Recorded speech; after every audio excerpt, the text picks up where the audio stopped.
ఒక అమ్మాయి తన జీవిత సమస్యలతో విసిగిపోయింది. అప్పుడు అక్కడే ఉన్నటువంటి తన తండ్రి ఒక 3 పాత్రలు తీసుకున్నారు. అందులోకి నీటిని పోసి వేడెక్కించడం మొదలుపెట్టాడు.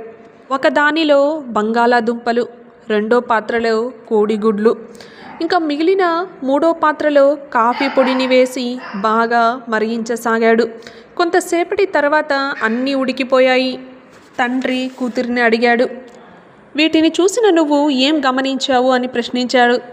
అమ్మాయి బంగాళాదుంప మృదువైంది, గుడ్డు గట్టిపడింది, కాఫీ మాత్రం నీటిని మార్చేసింది అని చెప్పింది. ఇక్కడ ప్రతి ఒక్కరి కష్టాలు వస్తాయి, కానీ మనం బంగాళాదుంపలా మారాలా, గుడ్డులా మారాలా, లేక కాఫీలా పరిస్థితులన్నిటినీ మార్చుకోవాలా అనేది మన చేతుల్లోనే ఉంటుంది అని ఆ తండ్రి కూతురికి నిర్ణయించుకోమని చెప్పారు.